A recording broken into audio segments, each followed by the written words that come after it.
島県に原発事故のすぐ後に放射線健康リスク、放射線リスク健康管理アドバイザーと呼ばれる方が来られました。その方たちは100ミリシーベルト以下の健康被害のデータはないから大丈夫だということを言いました。しかしチェルノブイリの例などを見てみますと、低線量被爆でもたくさんの健康被害が出ているというデータがあります。そういうことを考えると、その健康被害がないというふうに断定するということはできないと思います。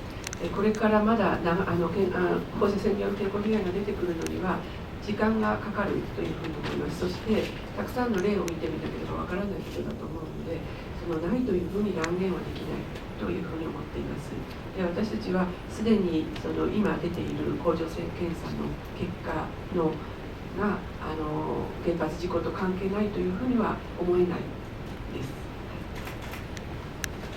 In Fukushima Prefecture, following immediately after the disaster, there were, of course, scientists and experts who came to advise on the risks of radiation and also health management for the citizens.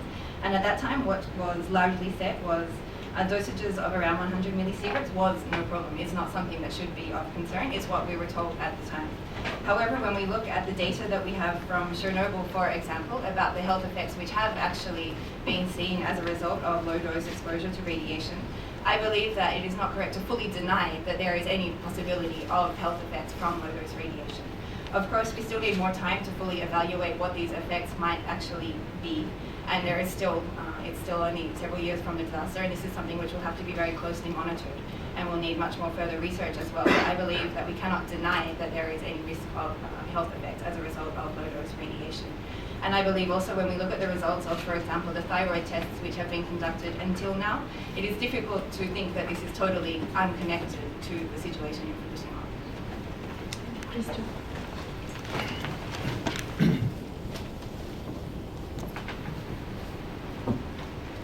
Süddeutsche Zeitung Germany. I have two questions. First to the lawyer. We all know the Japanese court system is shaped so that the government can rely on it.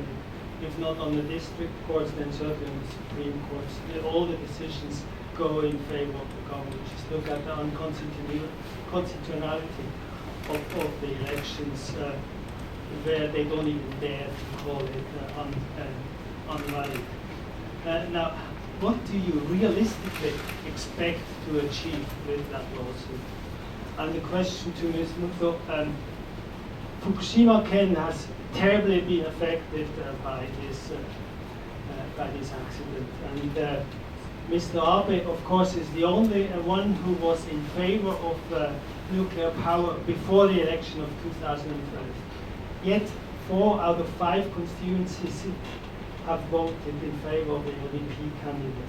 Do you not see the connection between politics and nuclear power? Or is that, why do Fukushima people still vote for Chile? Thanks.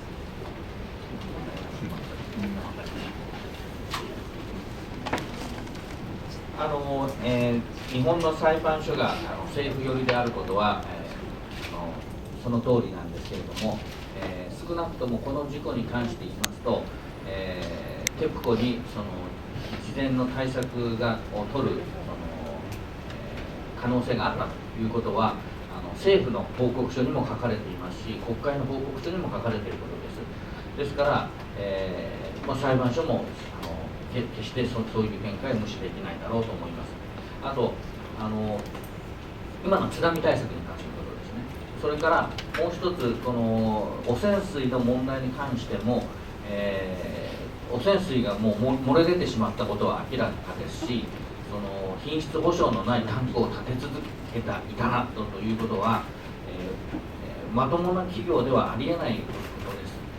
ですから検察庁に常識があれば起訴されるのは当然のことではないかと私は思っています。So in regards to your summary or evaluation of the Japanese system, of course I believe that that is a very close representation of the situation. However, I believe in this particular case, the potential of TEPCO for taking measures to prevent this from happening is something which, even within the governmental reports and also within the Diet reports, is something that was very clearly mentioned from that side as well. So considering this fact, I believe that it will be very difficult for them to ignore these facts in this particular case in regards to the measures in regards to the tsunami. And as for the contaminated water situation, it's also very clear of the situation of this leakage and the fact that this is happening on such a large scale.